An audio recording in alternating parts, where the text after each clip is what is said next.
Okay, everybody, welcome back to the NHL 14 GM mode that we are doing with the Calgary Flames.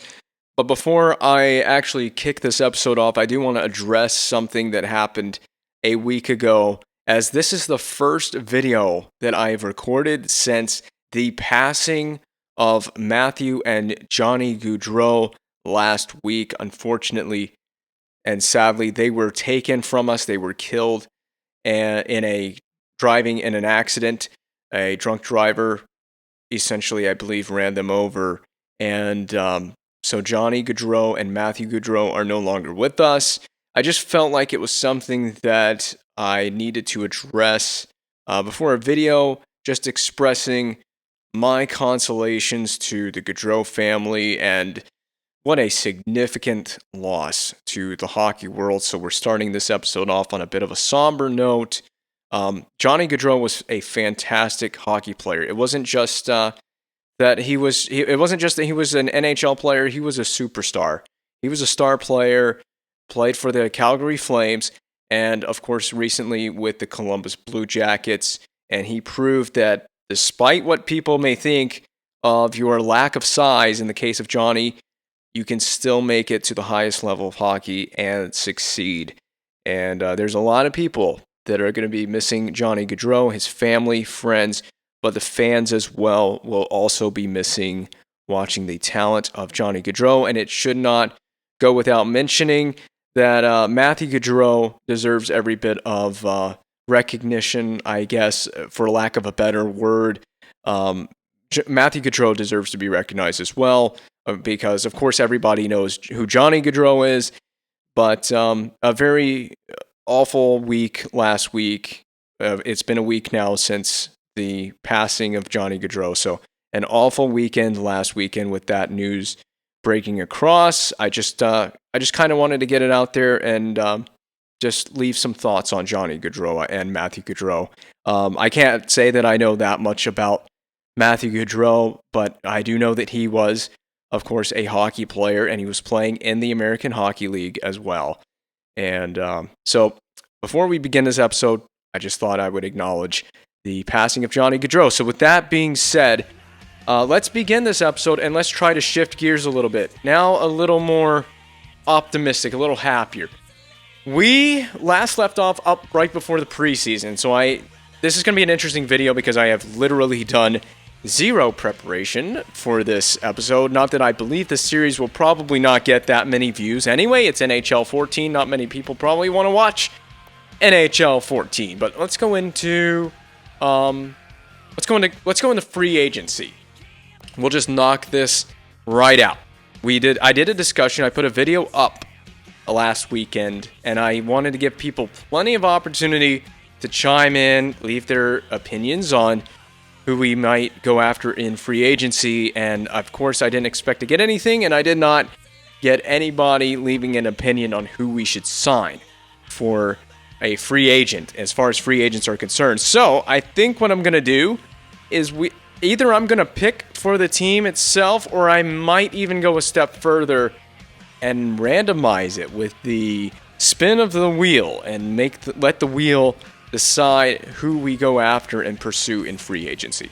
Okay, I'm just not going to put this in the video. I'm going to spin the wheel, but I'm not going to put it in the video just for the sake of saving time editing the video.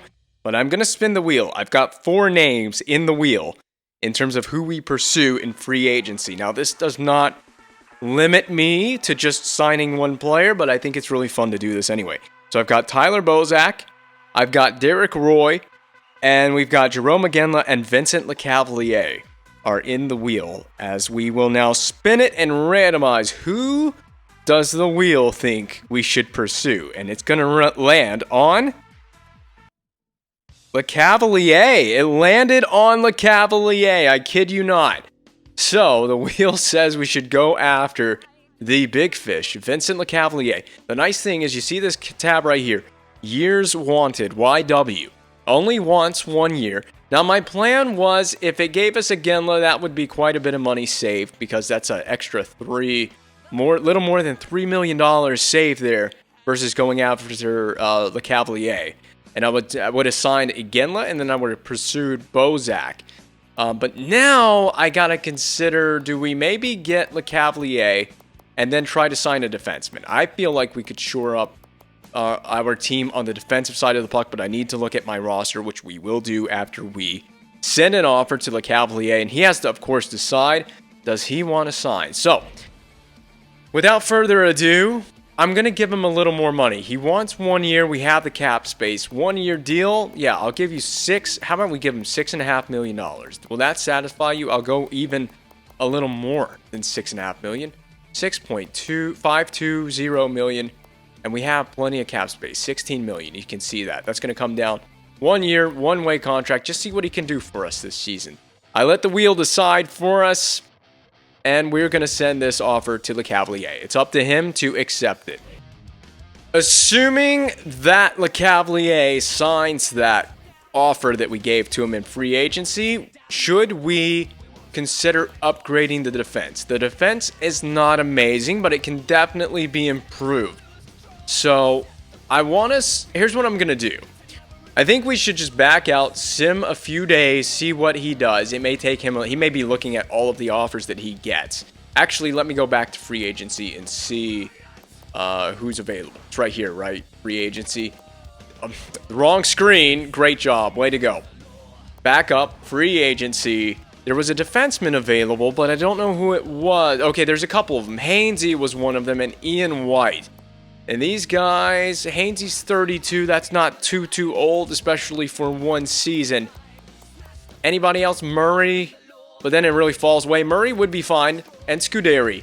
But the thing is, these guys are going to be approached by other teams. So I don't want to simulate too far ahead and then lose the opportunity to offer those guys contracts. And this will be a bit of an interesting video. I don't know how far we're going to get through this video. I'm going to have to just figure all that out on the fly. So just bear with me through the first couple of episodes as I figure things out. I do want a video to be in the range of between 20 to 30 minutes for a GM episode. I think that's the ideal. But let's go up to this. Let's simulate to this preseason game against LA and see what he says to me. I feel like there's a good chance we're going to get Lecavalier, and there's the updated salary cap information for this season. The maximum cap is $64.3 million. It's way above that now. It's like in the 80-something million is the maximum cap these days. Well, there you go. This is crazy because I turned GM firing off, and it says, you're now the GM of the Calgary Flames. We're going to give you a crack at calling the shots for 3 years. I'm supposed to have 5 years to be able to do this and figure out how to put together a team that can not only contend for the cup, but win the whole thing. And the owner of the Calgary Flames is saying that I have 3 years. I don't think so, buddy. I'm looking for at least 38 wins out there this year from you. I think that's a little bit of a tall order for this roster. I think the makeup of this roster, unless we can improve it very quickly before the season begins, I think that's asking a lot out of this roster. So we simmed up to the LA game. Nothing heard back from Lecavalier. So we're just going to now go a day at a time. And then I'm going to check out free agency after we get past the Sharks game. And these are all preseason. I don't care about preseason so much. I just want to get through it. And there you go. Vincent Lecavalier. Welcome to the Calgary Flames, the team that he beat in the Stanley Cup final in 2004 to become a Stanley Cup champion. With the Tampa Bay Lightning, he has now joined forces with the Calgary Flames as a 33-year-old, going to play center for us. And would that put him at first-line center? I'm going to have to take a look at the lineup. Well, I'm not seeing a Lecavalier in the lineup. I just want to do this real fast. I don't know if he is officially a part of the organization. It's fine with me because we're preseason. We'll worry about lineups in a little bit. But now I want to go back into free agency. And I want to see who's available on. I'm going to try to upgrade the defense. We're going to have salary cap. We can see now we're at $10.420 million cap space. There is one team interested there. So I was, Hainsey's gone, isn't he? There's some defensemen. Let's go to defensemen. It's just easier to do it this way. Hainsey's gone. A few defensemen are gone, but Scuderi is not. And he's 82 overall. Douglas Murray. There's not a lot to pick from. Scuderi, Whitney. Do we get Whitney? I think Whitney's younger. Would Scuderi drop off throughout the season, being that he's 34 years old? He's in his mid-30s. It would save us some money, but money's not an issue for one season. I don't mind paying a free agent for one season a little bit of money, but we can also look down here. I mean, it does drop off 81 overall. There's not a lot to really choose from here in this defenseman free agency class.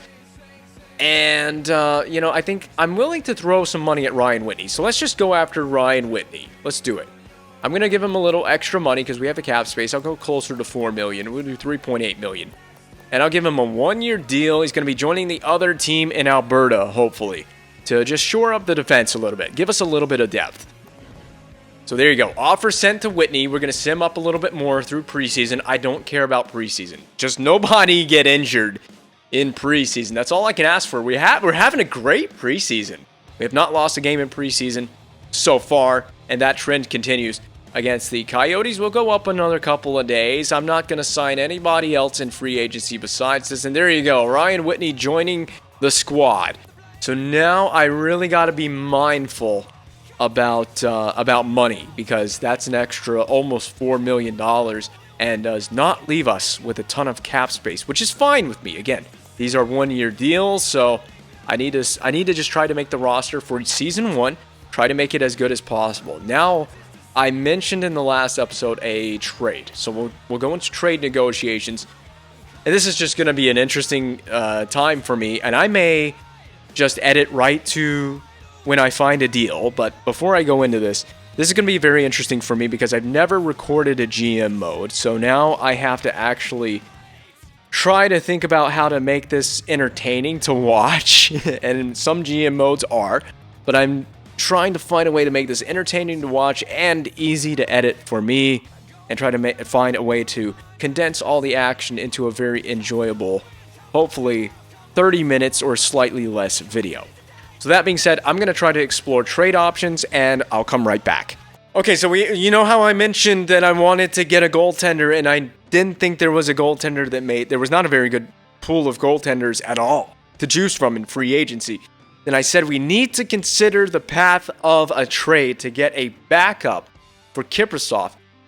What better goaltender to go for than Petr Mrazek? He's young, he's 21. He's 72, he has very low trade value. They want to give him away. This is the main thing. They want to give him away, and we could very quickly, grow him over the course of the series. Remember, this is a series that I'm supposed to be the GM for 5 seasons. We could grow Mrazek over the course of 5 seasons. We can always get a goaltender in free agency for next year after Kiprusoff. Maybe he retires or something, or we move on from him. We can always get a goaltender to come in there in tandem with Mrazek and help grow Petr Mrazek.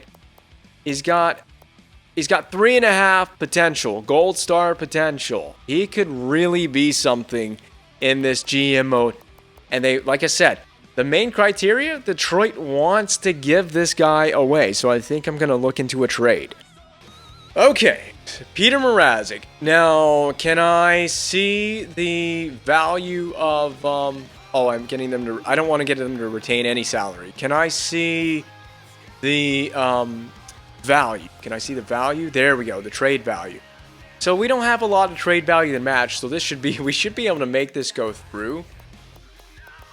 But now I got to think about, what do I send Calgary? Let's see what matches Calgary's trade block. So skaters matching the block. I do want to give... I don't want to fleece the AI. I don't want to fleece them. I don't want to fleece the Detroit Red Wings. We're definitely going to give them a draft pick for this. We're definitely going to have to send them a draft pick. Now, in terms of skaters matching the block, I don't want to cheese the AI. I want to reiterate that. So we signed Ryan Whitney, right?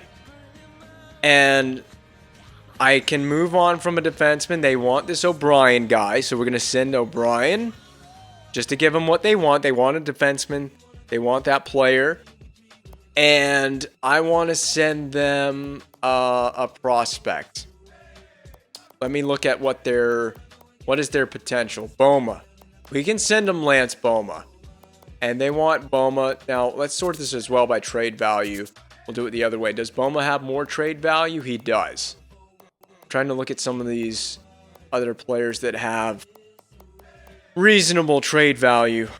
But, I mean, there's not a ton that I can send the other way because I don't want to break up our roster, but I really need the goalie. I'm going to send him Lance Boma. I might go sign another left wing for the AHL in free agency just for down there in the A. And I'm going to send him a draft pick. I definitely am going to send them a draft pick. I think they want the third, but I'm willing to part with this year's second because I feel like that would make... does that make that even close to fair? I don't even know if that's close to fair. That doesn't even feel like a fair value trade. I mean, I'm even willing to eat some cap space here. We'll retain... What if I retain 50% of O'Brien's salary? So there you go, $1 million retained cap. It wouldn't make sense to retain on Lance Boma. I highly doubt Detroit does this, but it's not even league approved. Oh, they'd have too many skaters. Okay, so Detroit would have too many skaters. This is why this is not approved. They'd have too many skaters. So I'm going to have to take back minimal value skaters, especially if they're looking to give somebody away. So just give me back a minimal value skater. Yeah, I'll take this. I'll take this Parkas guy, and I'll take this guy. There we go. Now, that's crazy. But would that be league approved? Let's try this. Execute trade. I'm glad that we're paying attention to the trade block surplus, but just not interested in what we're offering. It is close to fair value. So it is pretty fair value. Is there a goalie that they want? What if I give them the third? I think we give them Brossoit and we give them a third because they want the third, and I think that that's fair value as well. So we'll give them a second and a third. That's going to be tough to part with, but we're gonna bank on Mrazek becoming a beast for us, or at least pretty much more than serviceable. I'm willing to give up on these players and Brossoit. I'm willing to hand them the second. Handing them the second and the third feels like it's a little bit much, but I am trying to make this pretty fair for them giving up on their goaltending prospect, Petr Mrazek.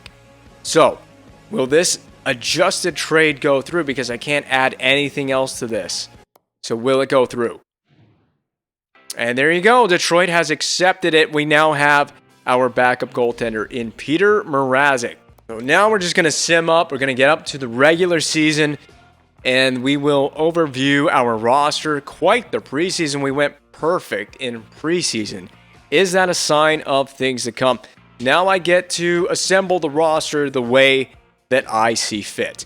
And now it's my boss. I know that we have to take a long-term approach to the success of the franchise at the stage, so he understands that we are not expecting to make the playoffs, and he's not going to be upset if we miss the playoffs, so that's good news. I'm hoping to at least put a competitive team on the ice. Oh, the scout assignment. I totally forgot about all of this, so he's done with the scouting assignment, so I need to send him out. Where did we go?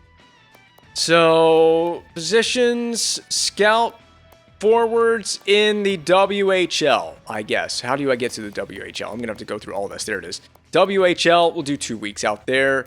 And advance. Sure. Update the scouting assignment. I'm going to have to continuously update that throughout the season, but I'm glad that popped up. So, can I look at my roster now? Can I now put together a roster now that we're out of preseason? Nothing yet. Do we even have Le Cavalier? Or is he down in the... Do I have to do roster moves? Oh, there you go. Le Cavalier was down in the A. So call up Le Cavalier. I cannot assign because we would need to send somebody down. That's fine with me. We just send down one of these bum players. Yep. You can get sent down. Goalies. Okay. I'm going to send McDonald. Yep. Send McDonald down to the minors. And there you go. Mrazek and Kiprasov.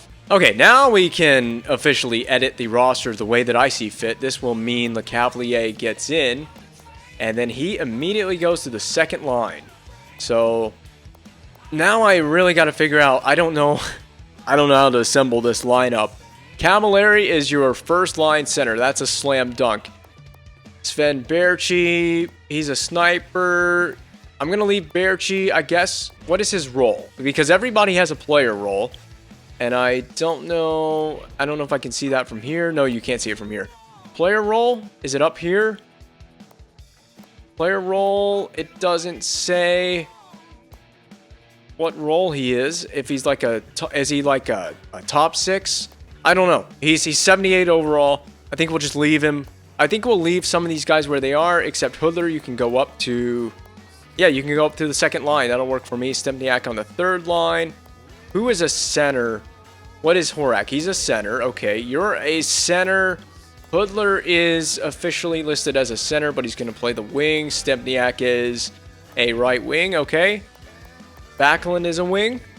No, he's a center. So somehow that seemed right. The Backlund is a center. Stajan's a center too, right? Who's got the better face-off? Stajan at 75. Backlund is a center. 75 face-off. It doesn't really matter. Well, it does. Who's got the better defensive stats? That's my question. So 83, 75, and 83 for the rest of those stats for Backlund. Stajan stats are very similar, so I don't think it matters who plays center between these two, Backlund and Stajan. We'll just figure it out. Hey, if something doesn't go right in terms of face-offs, maybe we can look at their stats in terms of who's winning more face-offs, and if it's not going right, we just swap them. I'm going to leave the fourth line as it is. We got Jones down here. Blair Jones, a center as well. Goodness gracious, we got all centers playing the wing on the bottom 6. Sven Berchi, left wing. So we got a proper left wing playing the left wing. And Curtis Glencross, left wing, playing the left wing. So that works for me. I like that setup on D. Geo with Weidman works for me. This is actually not bad. And is, who is this again? Derek Smith. A 28-year-old just depth defenseman, essentially. Along with Butler, we traded somebody. Brody is the guy that I want to look at. He's young, isn't he? Yeah, Brody's a 23-year-old, so he's just getting that experience, just trying to grow this season. Got to grow, Brody.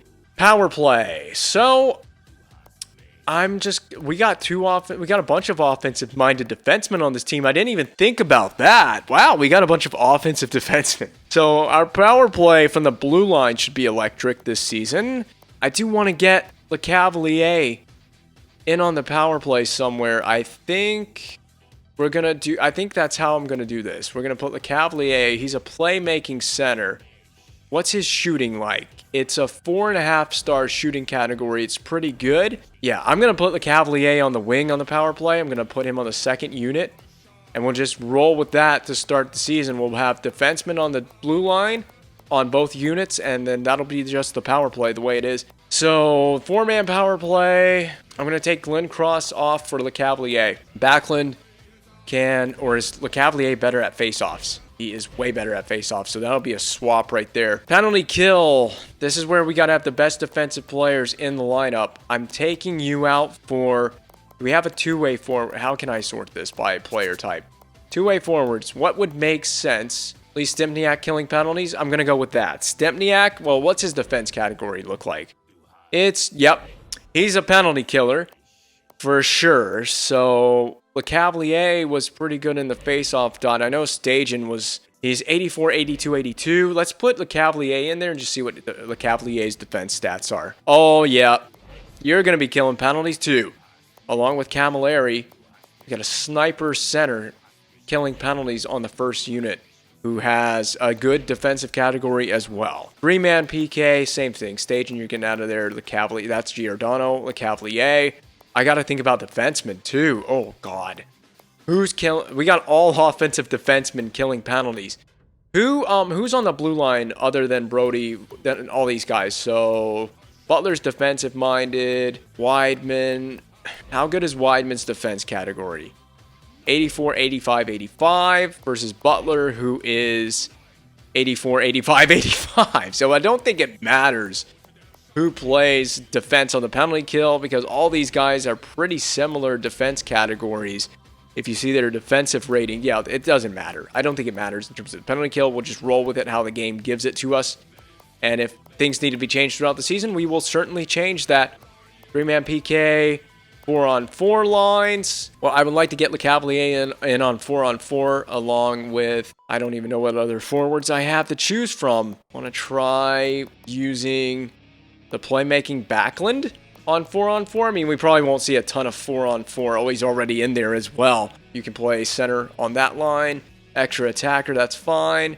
Goaltender, this is going to be Petr Mrazek. You're going to be Kaprizov's backup. You're going to be in tandem with Kaprizov. Hopefully, Mrazek can grow significantly over the course, not just this season, but over the course of the whole GM mode. I got to get LeCavalier in there in the shootout.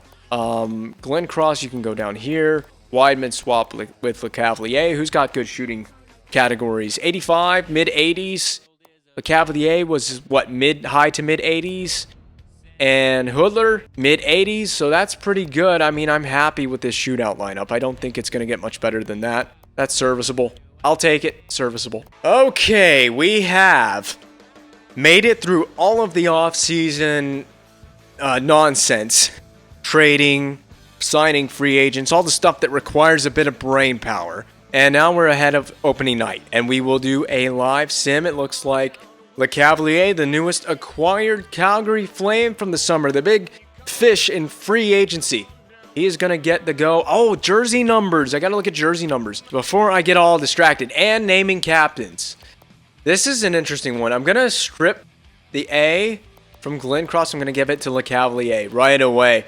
He's going to wear an A here. And let's look at jersey numbers. Where is LeCavalier? He's wearing 12. What did he wear? Number 4, right? So let's give him his number 4.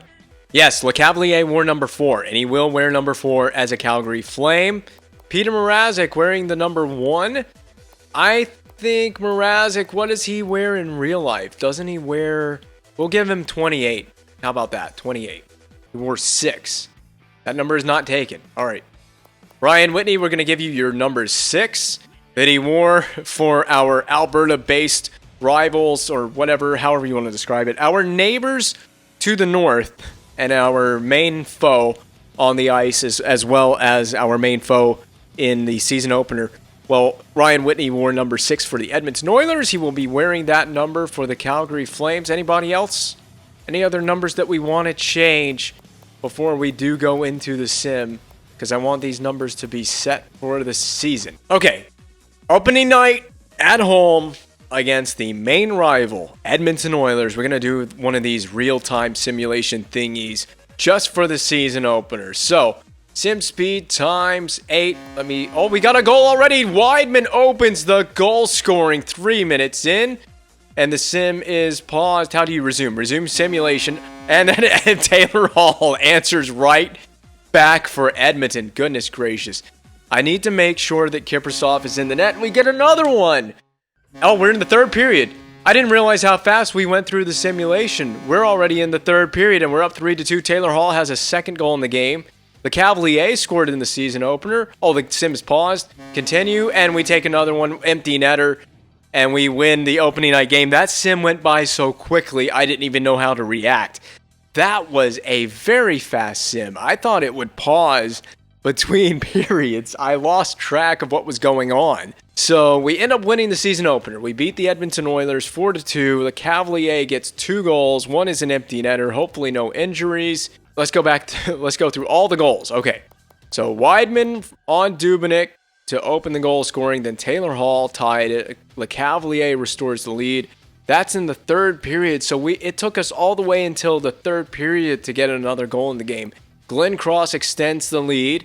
Then Hall cuts into the lead. The Cavalier would end the game on the empty netter, sealing the deal for opening night. And there's your scoring summary. Just one more time. Summary of the goals. I believe this is the entire scoring summary. Penalty summary. Here's your penalty summary. Wow.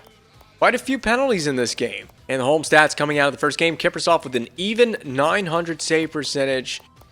And we'll just show you, I'll just scroll through these stats really fast. And the 3 stars of that first game as well. So the very nice start to the GM mode. We won the first game of the regular season. So my first game as Flames GM was a victory on home ice.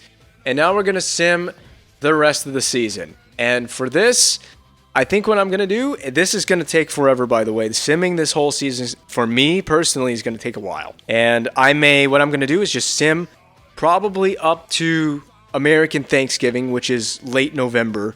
and we'll jump right back in. I'll also cut back in if there are any injuries or trade requests or anything like that. If there's anything notable, I will definitely be sure to pop it in editing. Oh, the scouting assignment. Right, I forgot about the scouting assignment. So let's send the scout back out. We'll scout somewhere in Europe, I guess. Where could we scout? Let's scout Russia. Russian forwards. Oh, we've got injuries on the back end. Kandari gets in there. It's the best we got. It is the best that we have to choose from. Is there anybody in free agency? We've lost Brody for 4 weeks with an injury. It didn't even notify me of that injury. So I guess I'm popping this part right back in. I got to go look at what's available in free agency. There's no defenseman. Ian White. You know, how much cap space do we have? You know what? Let's go get Scuderi. He's cheaper. I'll offer him a little bit more money. Any teams interested? Nobody's interested. Sure. Scuderi, we need you because we're dealing with a bunch of injuries here, and we also lost Camilleri for a couple of days. It wasn't too significant. Mike Camilleri. I don't even know what line he's on. I don't know where he's playing. Because we've got... Was he on the top line? David Jones, the sniper. Yeah, things have been changed because now we got Jackman, we got Reinhardt in here. What is going on? Oh, there you go. Mike Camilleri's back. Okay, so we're good now. We're totally good. Max Reinhardt, you are going to get scratched. So I think that automatically scratches that player. Camilleri's back to the top line. Jackman down. I don't know where I had everybody playing, but I'm just going to put Stemniak on the second line, and we will roll with that because... Who was our second line center? Was Camilleri the first line center? Oh, that's what it was. Le Cavalier and we need to split all this up. So Hoodler, Stempniak. Was Hoodler on the top line with Camilleri? I got to remember, Camilleri is our first line center. So that was a big loss. Le Cavalier is second line center for now. And the rest of this, I like it as it is. I mean, I'm not in love with this roster, but we're going to make do with what we've got. Hopefully, I get some news back soon as we continue simming this from Scuderi or whoever I offer that contract to. Another loss, but we're doing all right. 4-1-1 in the early part of the season. First 6 games in. And there it is, Rob Scuderi. All right. Rob Scuderi has accepted the offer. And that means I need to get him into the lineup just while we're missing... Kadari, let's see, would he be down in the A? Would he automatically be put there? Kadari, thank you for coming in as an extra, but we're going to scratch you from the lineup. Scuderi is going to be dressed, get him into the lineup. And Scuderi, yeah, you can just bolster the, let's swap Scuderi with Butler. There we go. Okay, Pittsburgh sending a player on waivers. Nope. Justin Falk, not Justin Falk, Justin Falk. On waivers, gonna pass on that. That would be an interesting claim if we were dealing with injuries. But we will continue the sim. I think the game is automatically rotating goalies, even though I turned all of that off. So it's wonderful to know that feature just does not work. Okay, they gave me an update. Derek Smith is available to play. I don't even know who that is, and I don't know where he plays in the lineup. Is he a defenseman? Yeah, he must be a defenseman. We had Kundari. Yeah, he's a defenseman. He's injured. I'm going to let Kundari play while that injury heals up fully. Everybody else looks fine. I think we look good everywhere else. So we'll just wait until he gets completely healthy. Scout has come back. We'll scout forwards. We'll try the Quebec Junior League for 2 weeks. There you go. TJ Brody is back. Okay, so we've dealt with the injury that's kept Brody out for 4 weeks. Dealt with that injury, and Brody, here's what I'm going to do. First of all, I'm going to scratch Kundari. To find his name in this list, scratch him. Smith should be healing up soon. Brody, I'm going to let you play the second pair. Scuderi, you can get down here with Butler. And who was that other defenseman? Is it Smith? I think when he gets healthy, he'll just be an extra. He'll just be a healthy extra. Oh, boy. We lost Curtis Glencross for... I already forgot.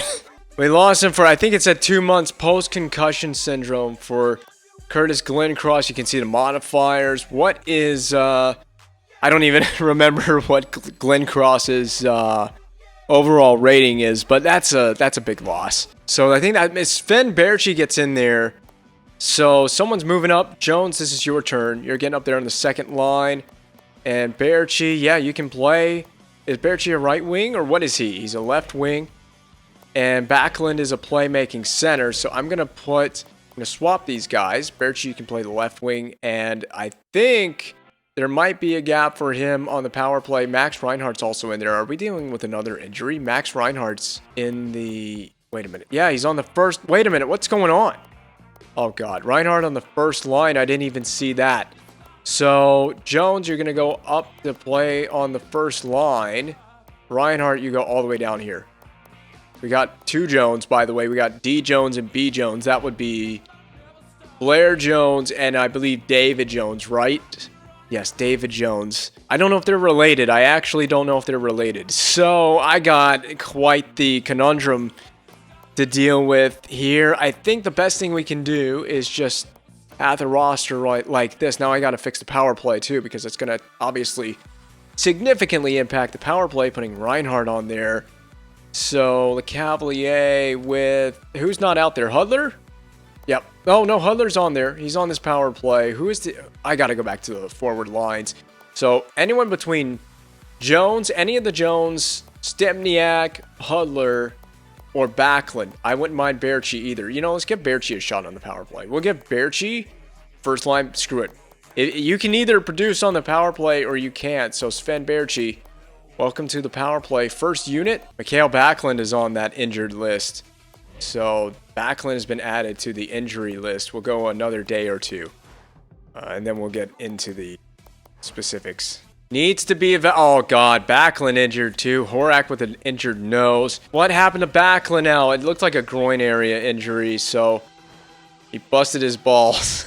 Man, this team is beat up. We got Kandari playing on the forward lines. I gotta go into roster moves. I gotta call somebody up. Okay, we are now beyond American Thanksgiving. It is November 27th in the game.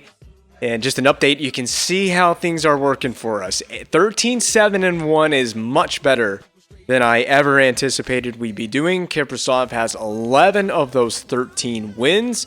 We'll look at stats in a moment. But if you can see it there where it says injuries, we've been dealt with a bit of an injury problem a little bit this season in multiple points of the season. I don't know if I've interjected during the video where we've had injuries pop up through the first month and a half or so of the season. But we are missing Curtis Glencross for 9 weeks. So that's a big injury. Backlund is still being evaluated. So I don't know what's going to happen with Backlund and that injury, how long he'll be out for. And of course, Horak, we just got back. He's going to be, it's a playable injury, but I'm going to put him in the lineup because we are so devastated in terms of the loss of both Glencross and Backlund at the same time. Before we look at anything, I do want to look at the progress report. So this is the first thing I'm going to pull up, and I don't know if this will be the video here. I think I've got enough content through this point in the season that this will just be its own video by itself. But the attributes modified, not a lot of modifications to any players. Berchi had one modified. He's playing increased minutes. He's playing average of 13 minutes and 25 seconds of time on ice with Sven Berchi. He's getting is he getting top? He might be getting top 6 minutes with all the injuries we're getting now. And there was a guy, is it Berchi? Yeah, he's been given the power play. Yeah, I put Berchi on the power play with all the injuries. So Berchi might get a bit of growth. It's, of course, we're just into American Thanksgiving part of the year, so probably not a whole lot of room for a ton of growth to this point. Now, the big one is, did Petr Mrazek grow? We're going to go to goaltenders. He has. He's had a modification. Something has modified for... Oh, that's Berchi. I'm sorry. I thought that was a goaltender. He has had something has modified. He's played 3 games. So, Petr Mrazek has played 3 games. Nothing has changed on the overall side of things. I don't know if I can see any... Oh, here you go. So his natural growth, his angles has improved. His angles has gone up to 80 overall. And Berchi's modification was to his wrist shot power, which has improved to 85 overall. So we're seeing a little bit of growth through the early part of the season. I wonder what that's going to look like by season's end. But right now, we have a very good record. And here's the injury report just so you can see it. Horak, a broken nose. I mean, you can play through that. Glenn Cross has a concussion, is keeping him out until February the 1st. And then Backlund's still waiting to be evaluated, which looks to be something of a groin injury. And first and foremost, your stats. So through 21 games, Lee Stempniak, would you have guessed it? He is tied for the team lead in goals, along with Vincent Lecavalier, who's producing nicely. I really think that might be a great signing, especially with all the injuries that we're dealing with. That's going to be a great signing by season's end. Yuri Hudler with 7, and then you can just see how it goes all the way down here. What has Baertschi's one that I want to see? 2 goals. He has 8 points in 21. Okay. And he's been averaging, what, probably second, third line minutes for much of the season so far. These two, Scuderi and Kundari. Kundari's come in on some injury notices, so that's why he's only played 4 games. Scuderi in 14, he was a signing out of free agency just for depth, just because we've been dealing with a few injuries. No points recorded yet for Rob Scuderi, but is he a minus? He is a -2. The leading point getters by far and away, better than point per game, is Vincent Lecavalier. First line center, this guy's producing. Or is he second line center? But if Camilleri gets injured, he is the first line center. He's at second line, he's been a beast, producing 24 points. He is a -4. So we've got a lot of guys that are in the negative in terms of plus minus. Lots of minuses on this team. But that comes and goes with the injuries. We're winning games right now, but if we do go on a big losing stretch, I will have to look at altering the lines and playing with that. But then the points really does kind of tail off after Lecavalier, and it's kind of even for a bit before some of these guys need to start increasing their point totals, even if they play on the bottom 6. Got to get a little more point production out of those guys as we go into the midway point of the season. Who's getting it done on the power play? Lee Stempniak. That's where most of his goals are coming from. On the power play, has Baertschi produced on the power play? He has not. He has not scored a goal on the power play. And you're a big shooter, Lee Stempniak. Lee Stempniak is a shooter. He is shooting the puck for us. Lecavalier is. But I was expecting more shots from Lecavalier, even as a playmaker. Stempniak's a two-way forward, and he's recorded the most shots for the team. But out of those guys have taken a lot of faceoffs. Borak is better than 50% on the draw. Lecavalier, he's better than 50%. Hudler is exactly 50. Backlund not great on the draw because it's below 50. I think if it's below 50% and you're taking a decent chunk of faceoffs, that's something that needs to be looked at.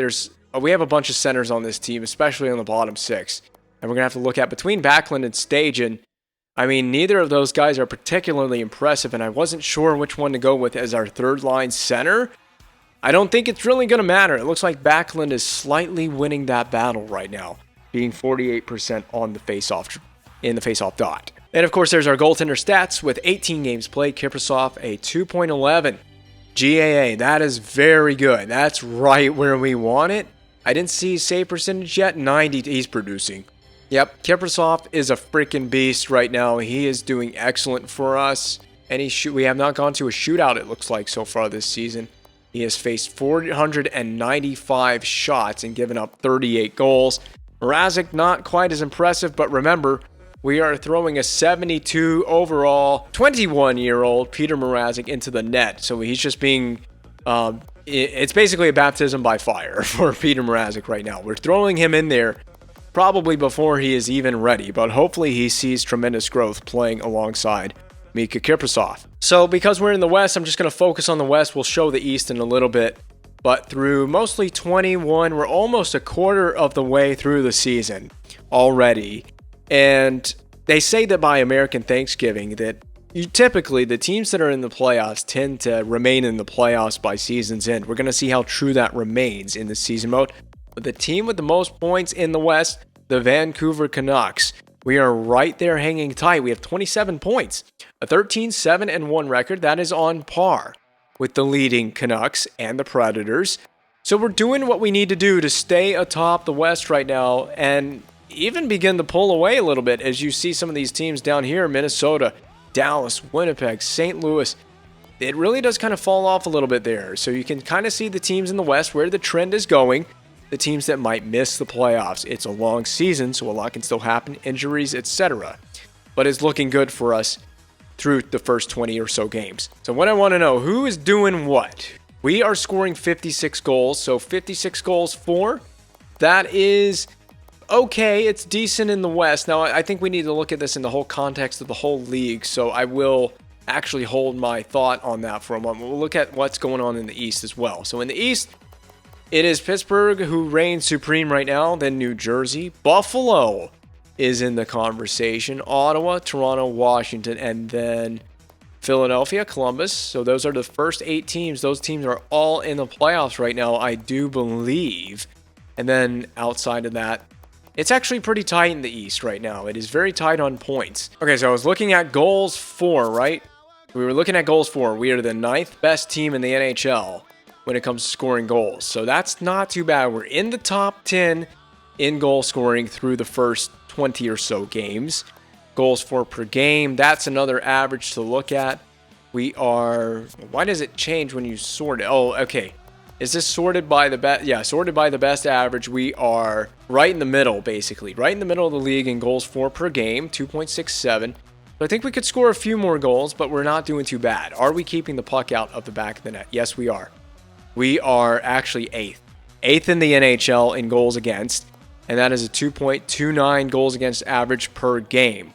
New Jersey is the only team recording a sub 2.0 goals against average per game. Power play, it is one of the best in the NHL. So there you go. We have one of the best.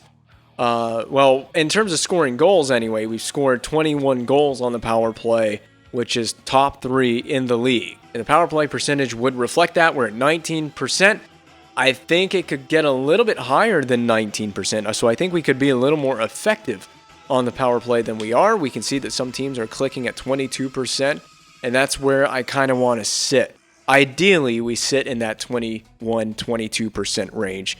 We are the class of the league. Best penalty kill percentage in the NHL. We've been shorthanded just 65 times, but we're killing it off. We are killing off the opportunities that we have to. And at home, 6-2-0, 7-5-1 on the road. So there's your updated look at the stats. I don't think anything needs to change. We just need to stay healthy. Well, I think we'll leave it right there. We'll take a look at some of the trends, I think, real quick before we close this episode out. There's the first game of the season, opening night against the Edmonton Oilers. We won back-to-back games. Then we dropped a game. Then we won 2. Then we dropped a game. Then we won 2. Then we dropped a game. And then against Nashville, then we won 2. So that seemed to be a trend. Drop a game, win 2. That's all I can ask for. If you lose, try not to go on a big streak. Lost 2 in a row here, but then we got back on it, won 2 in a row. Beating Vancouver again, and then Anaheim on the road. Then Buffalo, we dropped a game. Then won, then dropped a game against Philly, then won 2, and then dropped the most recent game that we played against San Jose. So if we can keep ourselves out of these big losing streaks, we're going to do ourselves a huge favor. I think that that's going to be all for this first official real episode of the GM Mode, because that is about all that my brain could power through. We will pick back up by simming the next part of the season. I think we'll take it all the way up to maybe January. Yeah, well, there's the All-Star break right there. We might take it up to the All-Star break, or I may go even further beyond the All-Star break because there's not going to be a whole lot to do. I might take it up to the trade deadline, which would be this game against the Washington Capitals on March the 4th. So I think the plan might be to take it up to the trade deadline, see where we sit, and what we need to do at the deadline, depending on whether we are considered contenders or are we pretenders.